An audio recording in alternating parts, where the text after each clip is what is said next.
रहीम। अस्सलाम वालेकुम। तमाम तर स्टूडेंट्स को ऑनलाइन क्लासेस में वेलकम करते हैं। आज हम बात करेंगे आइसोमेरिज्म की। चलें अपनी बात को शुरू करते हैं। आइसोमेरिज्म आइसोमेरिज्म एक फिनोमिनन को कहा जाता है। आइसोमेरिज्म नामी फिनोमिनन उस वक्त मारिज वजूद में आता है जब कभी ऐसा हो कि आपके पास दो कंपाउंड्स या दो से ज्यादा कंपाउंड्स।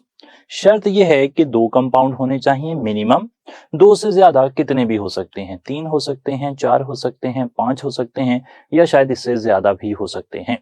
तो अगर कभी ऐसे हो कि शराइत पहले मेंशन कर लेता हूं, टू और मोर कंपाउंड्स, एक कंपाउंड आइसोमेरिज्म शो नहीं कर सकता। एन ब्यूटेन ये आइसोमेरिज्म शो नहीं कर रहा जब तक कि आइसोब्यूटेन ना आ जाए। तो दो या दो से ज्यादा कंपाउंड्स ऐसा करें कि दे हैव सेम नंबर, तादाद बराबर होनी चाहिए, and same kind of atoms. अगर कभी ऐसा हो कि दो कंपाउंड या दो से ज्यादा कंपाउंड्स के अंदर नंबर ऑफ एटम्स एक जितने हो जाएं और काइंड ऑफ एटम्स भी एक जैसी हो जाएं, तो फिर उनमें आइसोमेरिज्म की पॉसिबिलिटी हो सकती है अगर उनकी प्रॉपर्टीज डिफरेंट हों, फिजिकली भी और केमिकली भी।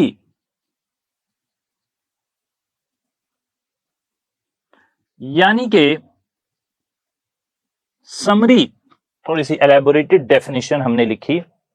समरी उसकी ये बन रही है कि अगर कभी ऐसे है कि आपके पास दो कंपाउंड या तीन कंपाउंड या चार कंपाउंड आ गए हैं और उन कंपाउंड्स के अंदर जो नंबर ऑफ एटम्स हैं वो एक जितने हैं, जो टाइप ऑफ एटम्स हैं वो एक जितनी हैं, लेकिन जो कंपाउंड बन रहे हैं उनकी आपस में फिजिकल प्रॉपर्टीज मैच नहीं करती या कई दफा केमिकल प्रॉपर्टीज मैच नहीं करती, तो आप कहते हैं कि ये कंपाउंड्स एक दूसरे के आइसोमर्स हैं और इस फिनोमिनन को आइसोमेरिज्म कहा जाता है। अच्छा, आइसोमेरिज्म जो है उसके अंदर हम एक फेमस मिसाल ले लेते हैं और उस मिसाल से फिर आगे की तरफ चलेंगे। देखें जरा कि यहां पर CH3 CH2 CH2 CH3, इस कंपाउंड को एन ब्यूटेन कहा जाता है। चार कार्बन हैं, स्ट्रेट चेन में लगे हुए हैं, इसे आप एन ब्यूटेन कह देंगे। और इसके मुकाबले में CH3 CH CH3 CH3, इसे आइसोब्यूटेन कह देंगे। आप देख सकते हैं कि एन ब्यूटेन और आइसोब्यूटेन में दो कंपाउंड है ये। इनमें number of carbon atoms same है, नंबर ऑफ एटम्स भी सेम है। इधर they are hydrocarbon atoms दोनों में चार चार हैं, इधर दे आर हाइड्रोजन एटम्स दोनों में 10-10 हैं।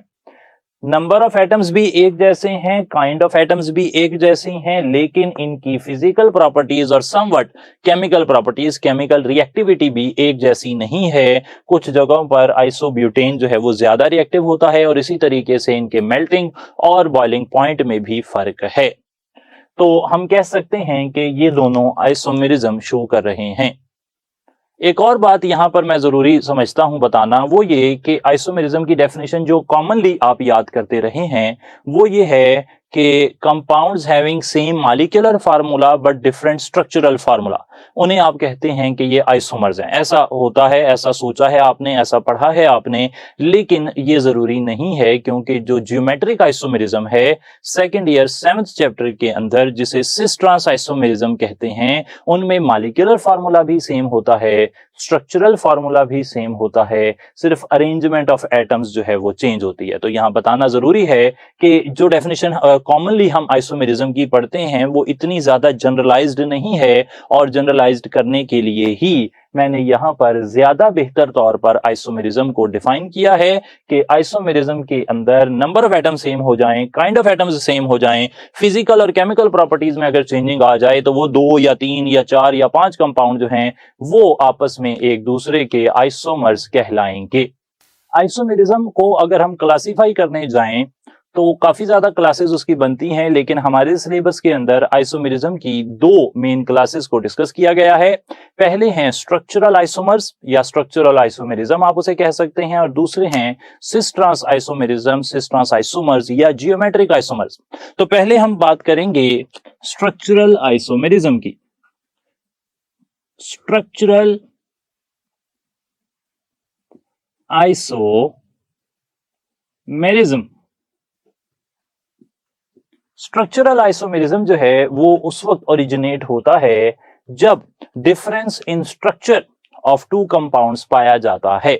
यानी कि दो कंपाउंड्स हैं, उनके अंदर जो एटम्स की अरेंजमेंट है वो चेंज हो जाती है, उसकी वजह से स्ट्रक्चर चेंज हो जाता है, और इसी वजह से स्ट्रक्चरल आइसोमेरिज्म जो है वो स्टार्ट होता है। तो आप कह सकते हैं कि स्ट्रक्चरल आइसोमेरिज्म का ओरिजिन है difference in arrangement of atoms. एक कंपाउंड में जो एटम्स लगे हुए हैं, उन एटम्स की अरेंजमेंट चेंज होने की वजह से जो आइसोमेरिज्म एग्जिस्ट करता है उसे आप स्ट्रक्चरल आइसोमेरिज्म कह देते हैं। अरेंजमेंट में किस तरह से तब्दीली आ सकती है, इस बेस पर स्ट्रक्चरल आइसोमेरिज्म को आप फर्दर 5 हिस्सों में डिवाइड कर सकते हैं। उनमें से पहला बनता है चेन आइसोमेरिज्म। चेन आइसोमेरिज्म उस वक्त नजर आता है जब दो आइसोमर्स के दरमियान में only difference that exists is the difference in chain length. Difference in chain length हो जाएगी तो आप कहेंगे कि ये चेन आइसोमेरिज्म है। फॉर एग्जांपल हम यहां पर एन ब्यूटेन और आइसोब्यूटेन की मिसाल दे चुके हैं। एन ब्यूटेन में 4 कार्बन एटम एक सीधी जंजीर में लगे हुए हैं, जबकि आइसोब्यूटेन में चेन लेंथ में 3 कार्बन है, जबकि चौथा कार्बन जो है वो ब्रांच में लगा हुआ है। तो आप कहेंगे कि ये चेन आइसोमेरिज्म की मिसाल है। एप्लीकेशन के हवाले से बात करूं तो यहां पर हमें सवाल इस तरह देखने को मिलते हैं कि कौन से कंपाउंड के कितने आइसोमर्स हो सकते हैं। लाइक चेन आइसोमेरिज्म के हवाले से अगर हमें सवाल पूछा जाए तो एक सवाल ऐसे हो सकता है कि number of chain isomers of pentane are. Options में 2 हो सकता है, 3, 4, 6। तो चेन आइसोमर्स पेंटेन के कितने हो सकते हैं।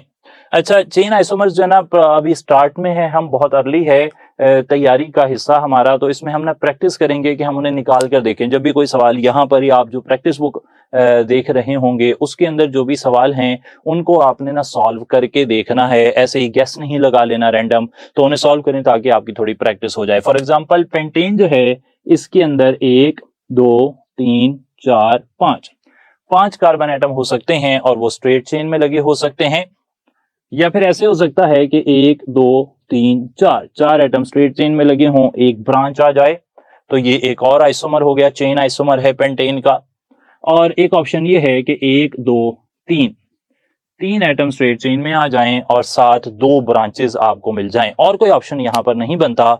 इसकी वजह यह है कि अगर ये कार्बन यहां भी लगा होगा इस वाले कार्बन के साथ, तब भी ये आइसोपेंटेन ही रहेगा। तो आप देख सकते हैं कि शॉर्ट फॉर्म जो है ना उसमें हम हाइड्रोजन पूरे नहीं करते। पेंटेन है तो हमें पता है कि कार्बन 5 हैं, तो उसके हिसाब से हमने आइसोमर्स बना लिए। यहाँ पर 3 आइसोमर बन रहे हैं, तो आप कहेंगे कि पेंटेन के आइसोमर्स चेन आइसोमर्स या स्ट्रक्चरल आइसोमर्स। चेन आइसोमेरिज्म जो है वो स्ट्रक्चरल आइसोमेरिज्म की ही फर्दर टाइप है, तो स्ट्रक्चरल आइसोमर्स भी पेंटेन के 3 हैं और चेन आइसोमर्स भी 3 ही काउंट होंगे।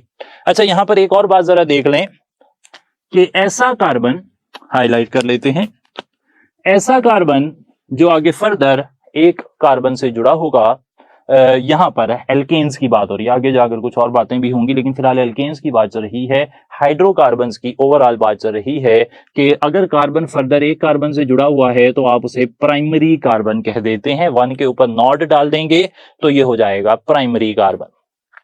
ऐसा कार्बन जो आगे 2 कार्बन से जुड़ा हो उसे आप सेकेंडरी कार्बन कह देते हैं, सेकेंडरी कार्बन इसका नाम हो जाएगा। इसी तरीके से ऐसा कार्बन जो कि आगे 3 कार्बन से जुड़ा हो उसे आप टर्शरी कार्बन कहते हैं। और अगर कभी ऐसा हो जाए कि एक कार्बन आगे 4 कार्बन से जुड़ा हो तो उसे आप क्वाटरनरी कार्बन कह देते हैं।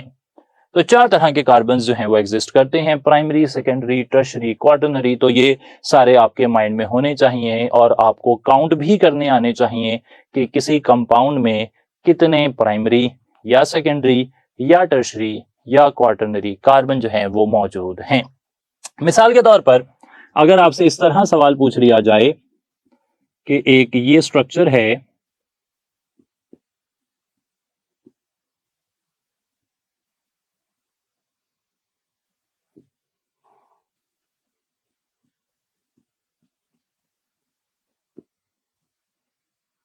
जी जनाब, ये स्ट्रक्चर आपके सामने मैंने ड्रॉ कर दिया और इस स्ट्रक्चर के अंदर हमें पूछा जा रहा है कि, सवाल लिख लेते हैं, हाउ मेनी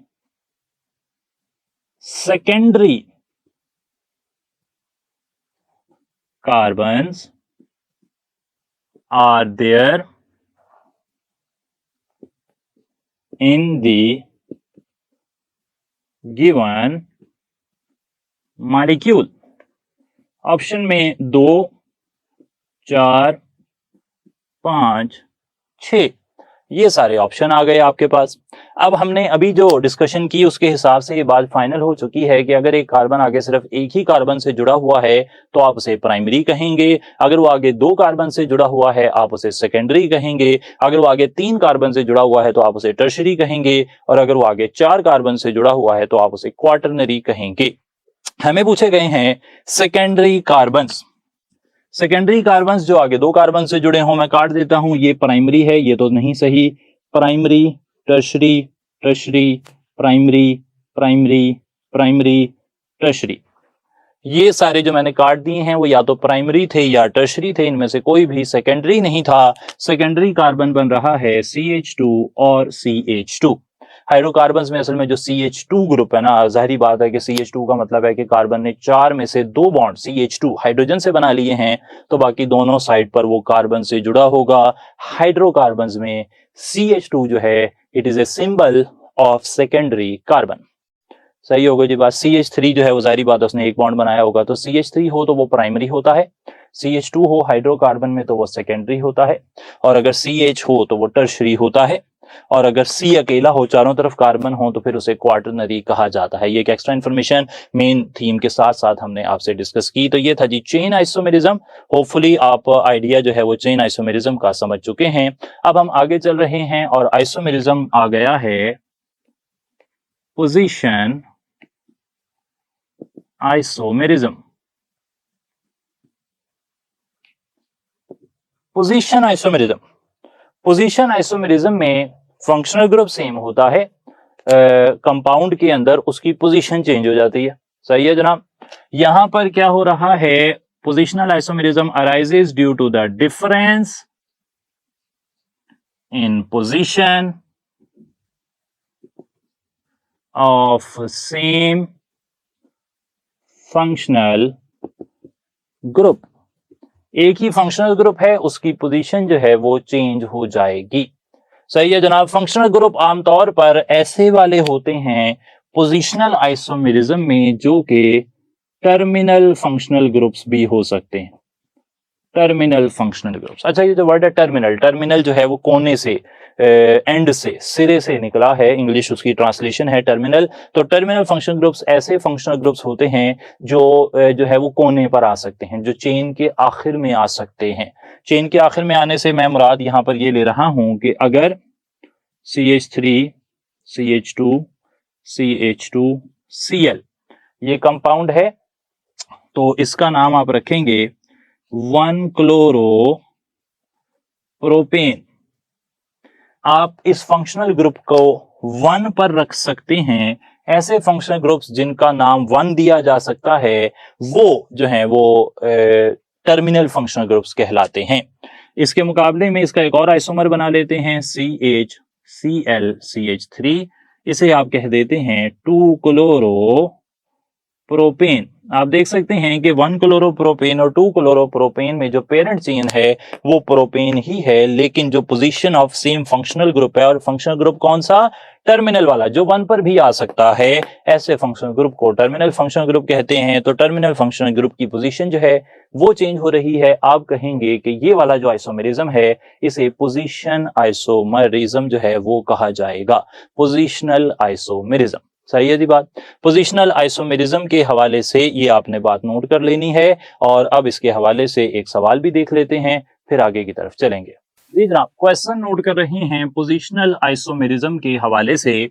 तो सवाल ये आ गया फॉर एग्जांपल हमें कि एक CH3 CH2 CH2 CH2 Cl ये कंपाउंड है, और इसके मुकाबले में CH3 CH2 CH3 CHCl एक ये कंपाउंड है। तो आप देख सकते हैं कि इन दोनों का जो नाम है वो एक जैसा नहीं है, और एक जैसा नाम इन दोनों का आपस में नहीं है। तो अब सवाल ये है हमारा जो पूछा गया है वो ये है कि the type of isomerism shown by these two compounds, ये दोनों कंपाउंड्स एक दूसरे से कौन सा आइसोमेरिज्म शो कर रहे हैं। और ऑप्शन है हमारे पास structural isomerism, position isomerism, chain isomerism और AB। रिलेटिवली इजियर है, जब आपने पोजीशन आइसोमेरिज्म हल किया हो तो मैंने स्टार्ट करने के लिए एक रिलेटिवली इजियर क्वेश्चन पुट किया है, और अब हम नेक्स्ट क्वेश्चन देखेंगे तो उसमें हमें हालात थोड़े डिफरेंट नजर आएंगे। तो यहां पर आप पहले कंपाउंड का नाम रखते हैं, वो बनता है 1 क्लोरोब्यूटेन। दूसरे कंपाउंड का नाम रखते हैं तो वो बनता है 2 क्लोरोब्यूटेन। 2 क्लोरोब्यूटेन और 1 क्लोरोब्यूटेन में डिफरेंस आ रहा है due to the position of chloro group, और जब पोजीशन डिफरेंट हो जाए तो उसे पोजीशनल आइसोमेरिज्म कहते हैं। और positional isomerism is a type of structural isomerism. तो अब यहां पर आप डेल्टा ऑप्शन जो है वो टिक कर देंगे। AB स्ट्रक्चरल आइसोमेरिज्म की भी ये टाइप है, और ये पोजीशनल आइसोमेरिज्म है बेसिकली। एक और बात यहां पर अब हम कर लेते हैं, और हम स्ट्रक्चर जो योग शो कर रहे हैं, ऑप्शन हमारे यही हैं, A और B को हम काट देंगे अभी। और अब की बारी हमारे पास ऑप्शन है CH3 CH2 CH2 CH2 Cl एक ये कंपाउंड है, और इसके मुकाबले में एक ये कंपाउंड है। आप देख सकते हैं कि ये N-ब्यूटाइल क्लोराइड है, जिसे 1 क्लोरोब्यूटेन भी कहते हैं। और ये वाला जो कंपाउंड मैंने यहां पर लिखा है, ये वाला जो कंपाउंड यहां पर लिखा है, इन कंपाउंड का नाम मैं रख दूंगा 2 क्लोरो 2 मिथाइल प्रोपेन। 2 पर ही क्लोरो चेन ये सिलेक्ट कर लिया आपने। इस चेन में 2 जो कार्बन है, सेंटर वाला जो कार्बन है वही क्लोरो से जुड़ा हुआ है, वही मिथाइल से जुड़ा हुआ है, और टोटल कंपाउंड है प्रोपेन। अब यहां पर हमें सवाल पूछा जा रहा है कि what type of isomerism is shown by these compounds, यानी कि 1 क्लोरोब्यूटेन और 2 क्लोरो 2 मिथाइल ब्यूटेन ये आपस में किस किस्म का आइसोमेरिज्म शो कर रहे हैं। ऑप्शन है हमारे पास structural isomerism, position isomerism, chain isomerism और AC। तो अब यहां पर आपने देखना है, गौर से समझना है कि इन दोनों आइसोमर्स में जो प्रॉब्लम आ रही है, जो डिफरेंस है, पॉइंट ऑफ डिफरेंस है, वो क्या है। पीछे पॉइंट ऑफ डिफरेंस क्या था, आपने उसका नाम रखा 1 क्लोरोब्यूटेन 2 क्लोरोब्यूटेन। पेरेंट चेन को देखें, नाम खत्म कहां पर हो रहा है, 1 chloropropane 2 chloropropane. Propane is a chain, propane is a chain, chain same है, पोजीशन चेंज हो रही है एक ही आइसोमर की। चेन सेम है, पोजीशन चेंज हो रही है एक ही फंक्शनल ग्रुप की पोजीशन चेंज हो रही है। आप कहेंगे कि चेन सेम है, पोजीशन चेंज हो रही है, तो भाई पोजीशनल आइसोमेरिज्म। यहां पर क्या था, 1 chlorobutane butane chain, 2 chlorobutane butane chain है। चेन सेम है, अगर चेन सेम है और फिर पोजीशन चेंज हो रही है सेम फंक्शनल ग्रुप की, तो उसे आप कहते हैं कि ये पोजिशनल आइसोमेरिज्म है। जबकि इस मिसाल में नाम देखें 1-क्लोरोब्यूटेन, लिख लेते हैं, यहां पर है जी ब्यूटेन और यहां पर पेरेंट चेन है 2-मिथाइल प्रोपेन, चेन डिफरेंट हो गई। नाम चेन कहां से पता लगता है? पेरेंट चेन एंड पे लिखा होता है नाम के, तो जब आप नाम लिखेंगे तो आपको पता लगेगा कि या तो नाम सेम रहेगा, नाम सेम है मतलब चेन सेम है, चेन सेम है तो चेन आइसोमेरिज्म तो नहीं हो सकता। फिर अगर फंक्शनल ग्रुप सेम रह के उसकी पोजीशन चेंज होगी, पोजिशनल आइसोमेरिज्म। इसके मुकाबले में अगर इसका नाम है ब्यूटेन, इसका नाम है प्रोपेन, तो इनकी तो चेन ही सेम नहीं है। जब चेन सेम नहीं है तो चेन अगर डिफरेंस आ जाए, डिफरेंस इन चेन लेंथ आ जाए, तो फिर कौन सा आइसोमेरिज्म होता है जी? चेन आइसोमेरिज्म होता है। तो ये बात आपने देख ली, बहुत अच्छा एक नया पॉइंट हमने यहाँ पर रेज किया कि भाई अगर चेन सेम है तो फिर चेन आइसोमेरिज्म नहीं होगा, लेकिन अगर चेन डिफरेंट है, बाकी सब कुछ सेम चल रहा है, तो फिर तो फंक्शनल ग्रुप की तो बात, पोजीशन की बात ही नहीं ना रहती, क्योंकि फंक्शनल ग्रुप डिफरेंट चेन में डिफरेंट जगह ही लगा हो सकता है। पहली चीज चेन है, चेन देखनी है, चेन आइसोमेरिज्म होगा तो सही है, नहीं होगा तो फिर आप देखेंगे कि पोजिशनल आइसोमेरिज्म है या नहीं। तो जनाब ये फिर बन रहा है चेन आइसोमेरिज्म, लेकिन चेन आइसोमेरिज्म तो स्ट्रक्चरल आइसोमेरिज्म की टाइप है। तो ये चेन आइसोमेरिज्म भी है, ये स्ट्रक्चरल आइसोमेरिज्म भी है, यानी कि आप टिक करेंगे कि ये ए और सी दोनों की मिसाल है, यानी कि स्ट्रक्चरल आइसोमेरिज्म भी है, चेन आइसोमेरिज्म भी है। तो ये हो गया जनाब हमारा दूसरा हिस्सा, पोजीशन आइसोमेरिज्म। ये जो वर्ड टर्मिनल है इसको माइंड में रखें, ये जो प्रोपेन वाली बात हमने की, पेरेंट चेन की बात की, इसको ध्यान में रखें। अगला आइसोमेरिज्म आ रहा है फंक्शनल ग्रुप आइसोमेरिज्म। आगे चल रहे हैं और बात आ गई है फंक्शनल ग्रुप आइसोमेरिज्म की। फंक्शनल ग्रुप आइसोमेरिज्म, जैसा कि नाम से जाहिर है कि ये डिफरेंस इन फंक्शनल ग्रुप की वजह से ओरिजिनेट करेगा। ये टाइप ऑफ आइसोमेरिज्म पहचानना बहुत ज्यादा मुश्किल नहीं होता, क्योंकि आपको स्ट्रेट डिफरेंट फंक्शनल ग्रुप्स जो हैं वो नजर आ रहे होते हैं और आप उन्हें देखकर ये अंदाजा लगा लेते हैं कि इस पर्टिकुलर कंपाउंड के अंदर कितने फंक्शनल ग्रुप मौजूद हैं। फंक्शनल ग्रुप आइसोमेरिज्म का ओरिजिन मैंने बता दिया, डिफरेंस ऑफ फंक्शनल ग्रुप्स। बहुत ही आसान मिसाल आपने काफी बारी देखी होगी, इथाइल अल्कोहल और डाइमिथाइल ईथर, ये फंक्शनल ग्रुप आइसोमेरिज्म शो करते हैं। मैं यहां पर एक फहरिस्त भी बना दूं जो कि इससे पहले हमने लास्ट लेक्चर में देखी थी, वो ये है कि एल्डिहाइड्स और कीटोन्स, कार्बोक्सिलिक एसिड्स और एस्टर्स, अल्कोहल्स और ईथर्स, ये ऐसे कंपाउंड हैं जो आपस में फंक्शनल ग्रुप आइसोमेरिज्म शो कर सकते हैं। और ना सिर्फ ये हैं जो फंक्शनल ग्रुप आइसोमेरिज्म शो करते हैं, बल्कि इसके अलावा जो बाकी कंपाउंड्स हैं वो यूजुअली फंक्शनल ग्रुप आइसोमेरिज्म जो है वो शो नहीं करते। तो याद रखना है कि जब भी फंक्शनल ग्रुप आइसोमेरिज्म के हवाले से आपको कोई सवाल आता है तो आपने ये चीज माइंड में रखनी है कि अगर इनमें से कोई ग्रुप्स हैं तो फिर उनका ज्यादा इम्कान है कि वो फंक्शनल ग्रुप आइसोमेरिज्म शो करेंगे। अच्छा जनाब, अब फिर एक क्वेश्चन देख लेते हैं इस हवाले से, और क्वेश्चन बड़ा इंटरेस्टिंग है। ये देखें जरा, CH3 CH3 single double bond, बल्कि डबल बॉन्ड नहीं करते, यहां पे सिंगल बॉन्ड आ जाएगा, CH डबल बॉन्ड NH, ये कंपाउंड आ गया हमारे पास। कार्बन की वैलेंसी देख लें, 4 ही है, बिल्कुल सही है, सारा कुछ यहां पर सही नजर आ रहा है।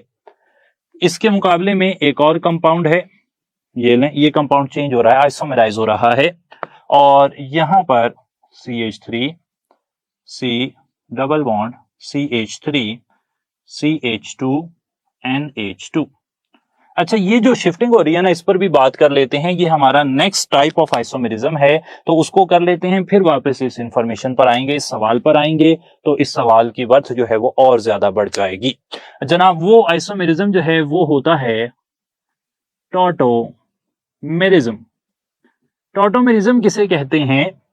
टॉटोमेरिज्म होता यह है कि अगर एक कंपाउंड में एक मॉलिक्यूल के अंदर एक सिरे से, एक कोने से, एक हिस्से से, एक पार्ट से एक प्रोटॉन उठकर दूसरी जगह चला जाए, यानी कि proton transfer within the molecule हो जाए, ड्यू टू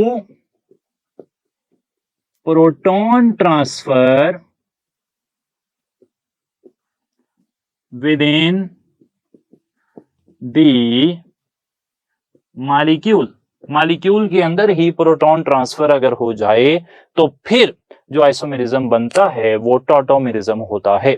उसके लिए हम यही मिसाल समझ लेते हैं, फिर इस मिसाल से आगे एक सवाल भी देख लेंगे। ये देखें जरा, इस कंपाउंड में हो ये रहा है कि यहां पर CH डबल बॉन्ड NH ये ग्रुप पाया जा रहा है और इस ग्रुप के साथ एक कार्बन है जिसके पास हाइड्रोजन मौजूद है।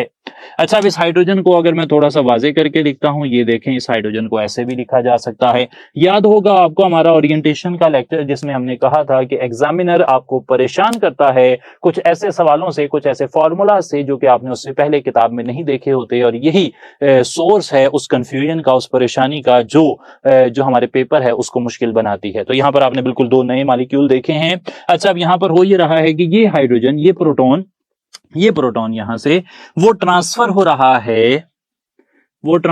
रहा है विद इन दी मॉलिक्यूल। गौर करें सर, हाइड्रोजन इधर चला गया, NH बन गया NH2, और इस कार्बन के साथ हाइड्रोजन था, अब नहीं है। हाइड्रोजन गया कैसे है? In the form of proton H positive.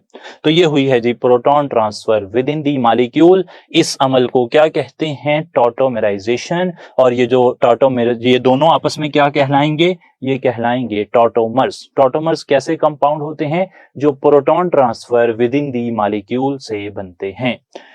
इसके अलावा टॉटोमेरिज्म की एक और मिसाल भी देखी जा सकती है। ये देखें जरा, इसे कहते हैं अमाइनो एसिड। इसमें COOH एसिडिक ग्रुप होता है, अमाइनो बेसिक ग्रुप होता है। तो एसिडिक ग्रुप से बेसिक ग्रुप की तरफ प्रोटॉन ट्रांसफर हो गया, इसे भी टॉटोमेरिज्म कहेंगे। तो ये भी टॉटोमेरिज्म की ही एक मिसाल है। अच्छा, अब यहां पर इस टॉटोमर को मैं 1 कह रहा हूं और इस टॉटोमर को मैं 2 कह रहा हूं। सवाल ये पूछा हमने, how many functional groups are there in 1 and 2। पहले टॉटोमर और दूसरे टॉटोमर में कितने कितने फंक्शनल ग्रुप हैं। देखें आप कि किस तरह एग्जामिनर इस्तेमाल करता है किसी एक टॉपिक की एक एग्जांपल को किसी और टॉपिक की कोई और बात पूछने के लिए। तो बात चल रही थी टॉटोमेरिज्म की, एग्जामिनर ने सवाल यहां से फंक्शनल ग्रुप्स का पूछ लिया। तो देखते हैं जरा ऑप्शन क्या है।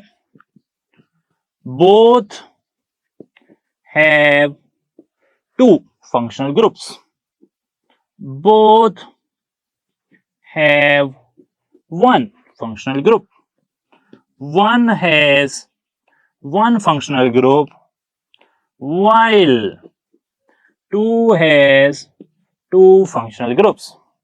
और लास्ट में ऑप्शन है 1 has 2 functional groups while 2 has 1 functional group।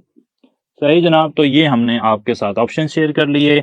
Options यहाँ पर कई दफा जो है वो आपको अंदाजा हो रहा है कि पढ़कर देखकर हल करने पड़ेंगे।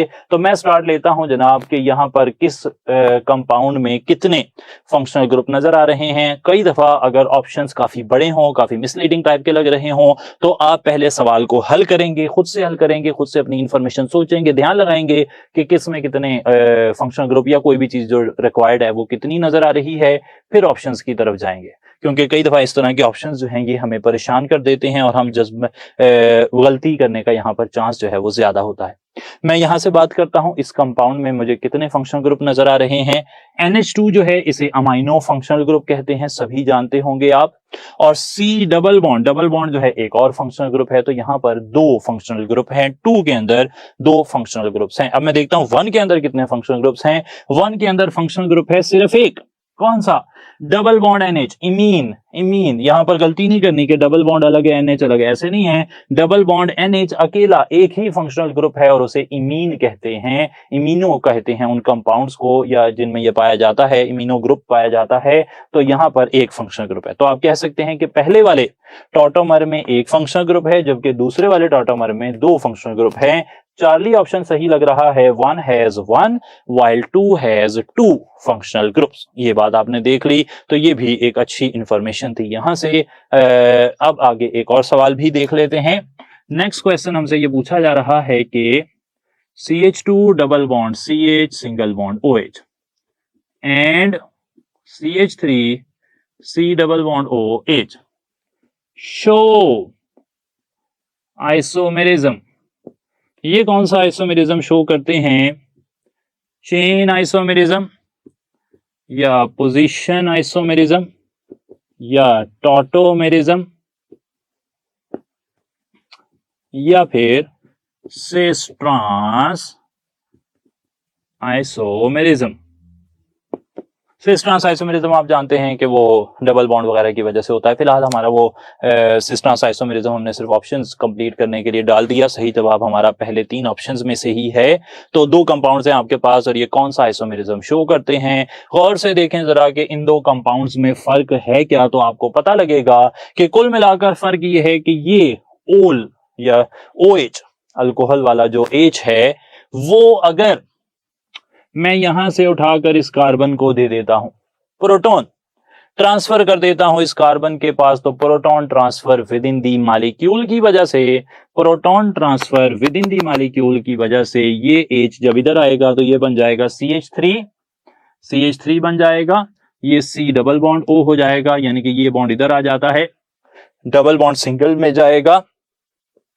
यहां इसे और थोड़ा सा वाजे कर लेते हैं, मुझे लगता है कि कुछ लोगों को परेशानी हो रही होगी इसको समझने में, तो मैं लिख लेता हूं HOCH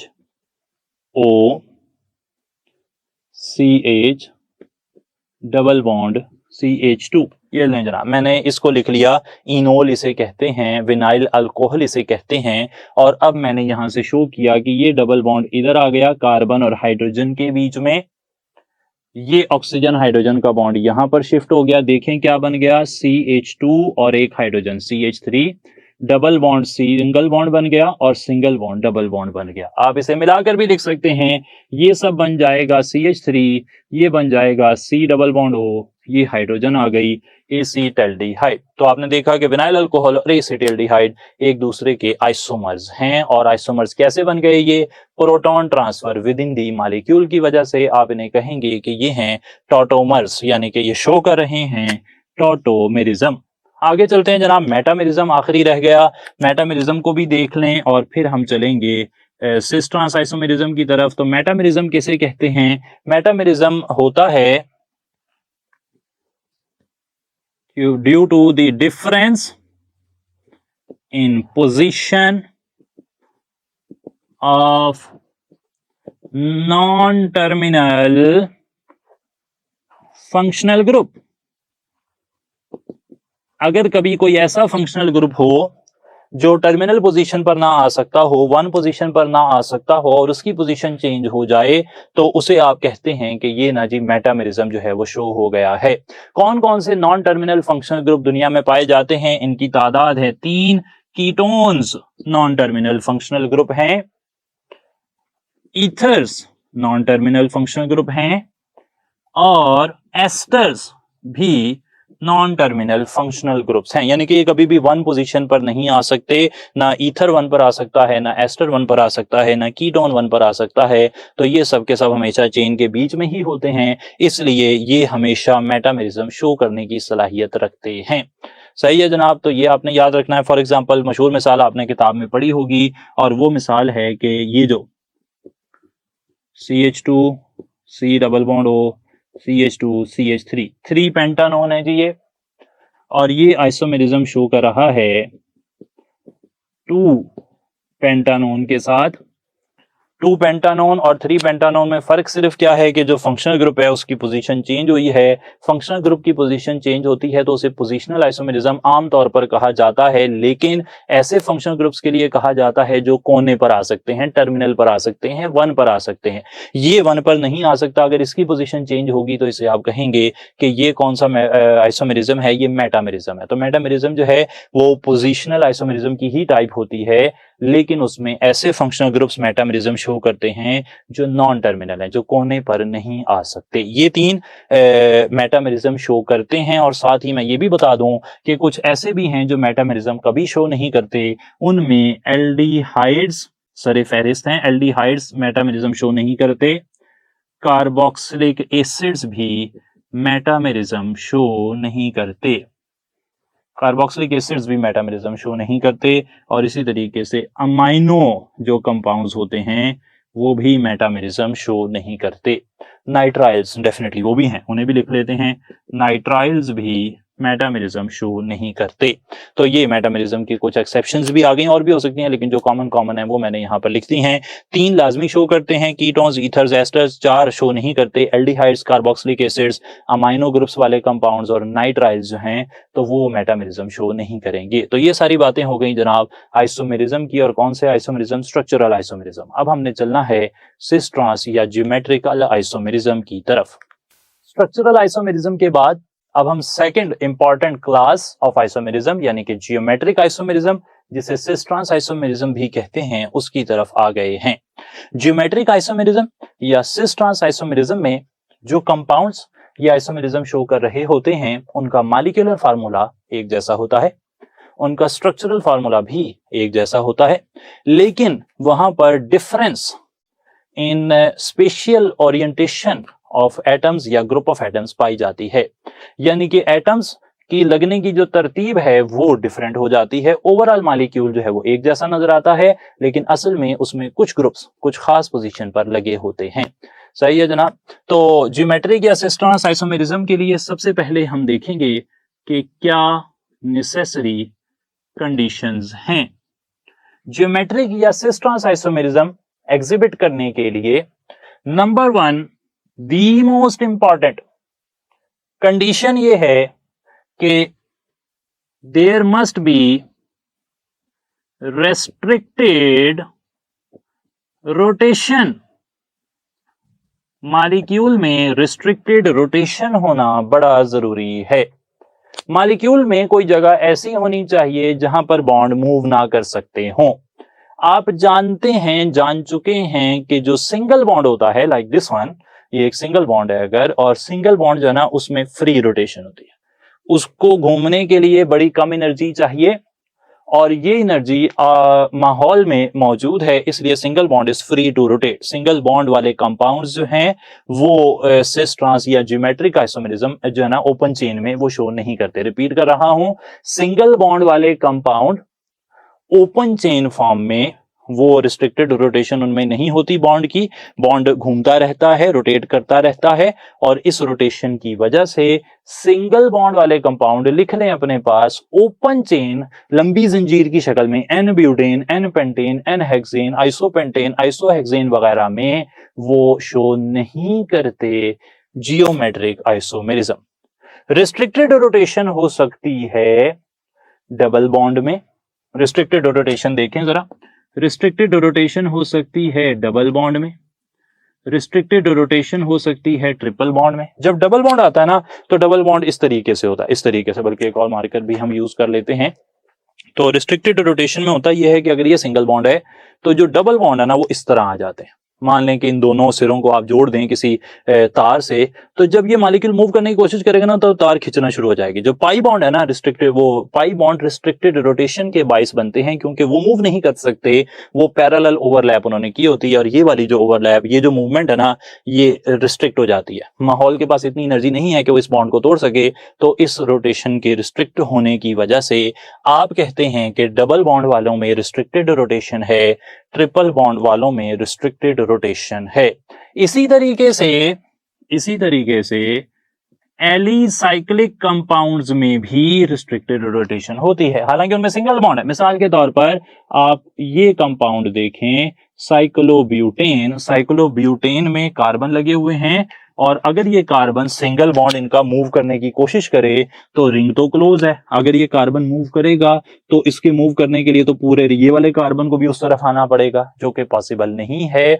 जो इस तरह करके अगर बंद हो गया मॉलिक्यूल, साइक्लोप्रोपेन देखें, अगर इनमें कोई भी मॉलिक्यूल मूव करना चाहता है तो वो मूव नहीं कर सकता, कोई भी एटम मूव करना चाहता है तो उसका बॉन्ड नहीं मूव कर सकता, क्योंकि वो बाकी फिर वो इस तरह करके तो अजीब सी सिचुएशन हो जाएगी, सारा स्ट्रक्चर ही डिस्टर्ब हो जाएगा। तो याद रख लें कि डबल बॉन्ड में रिस्ट्रिक्टेड रोटेशन है, ट्रिपल बॉन्ड में रिस्ट्रिक्टेड रोटेशन है और एलिसाइक्लिक कंपाउंड्स में भी रिस्ट्रिक्टेड रोटेशन होती है। ये एक कंडीशन है, अकेली कंडीशन से आइसोमेरिज्म नहीं आ सकता, दूसरी कंडीशन भी फुलफिल होना जरूरी है। और दूसरी कंडीशन ये है जियोमेट्रिक या सिस ट्रांस आइसोमेरिज्म की, वो ये है कि डिफरेंट ग्रुप्स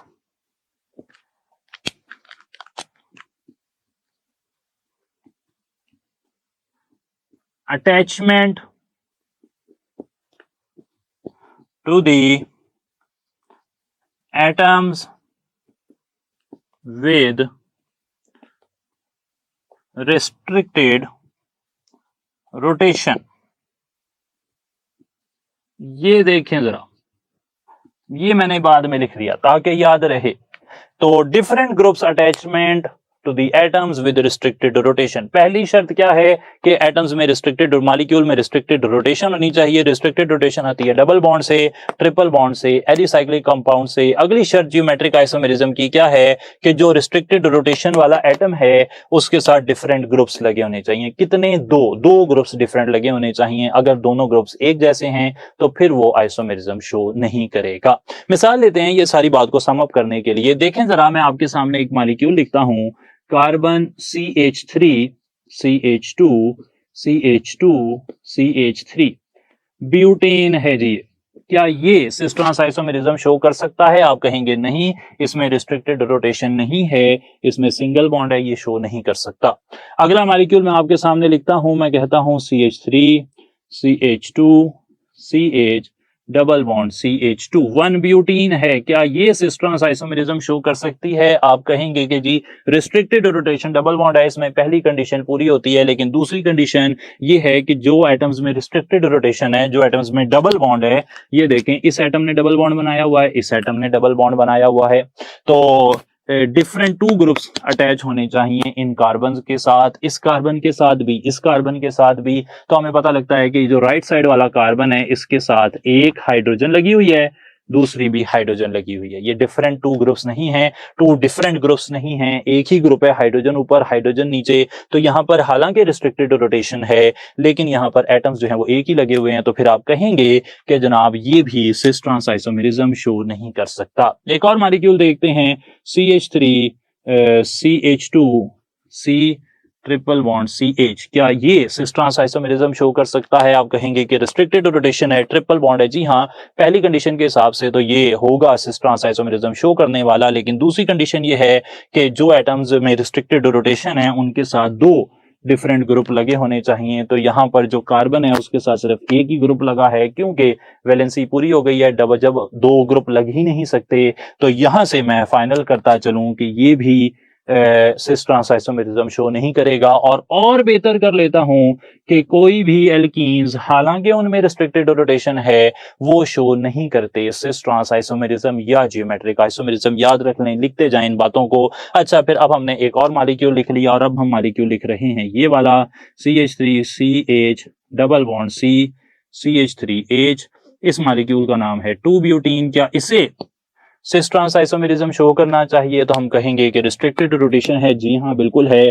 क्या दो डिफरेंट ग्रुप लगे हुए हैं उन एटम्स के साथ जिन्होंने रिस्ट्रिक्टेड रोटेशन रखी हुई है? लाइक ये कार्बन रिस्ट्रिक्टेड रोटेशन वाला है, डबल बॉन्ड वाला है, और दूसरे वाला कार्बन, इस कार्बन के साथ भी CH3 और H दो डिफरेंट ग्रुप हैं, इस कार्बन के साथ भी CH3 और H दो डिफरेंट ग्रुप हैं। तो यहाँ पे डिफरेंट ग्रुप हैं, यानी कि ये सिस ट्रांस आइसोमेरिज्म शो कर सकता है। और जो compound cis trans isomerism show करते हैं उनमें अगर लाइक ग्रुप्स, एक जैसे ग्रुप CH3 H एक जैसे ग्रुप एक जैसी साइड पर आ जाएं, एक तरफ आ जाएं, तो उसे आप कहते हैं सिस आइसोमर। सिस का मतलब सेम साइड।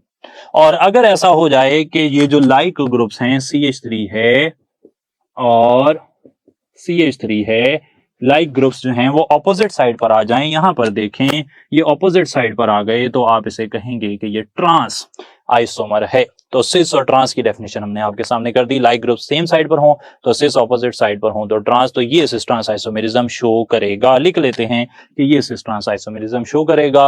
अब एक क्वेश्चन लिख लेते हैं, पास पेपर में ये सवाल आया, इससे मिलता जुलता सवाल था, थोड़ी सी स्टेटमेंट चेंज की है हमने बस। Which of these can show cis trans isomerism? Option देखें जरा, बी ऑप्शन देखें जरा, सी ऑप्शन देखें जरा, डी ऑप्शन देखें।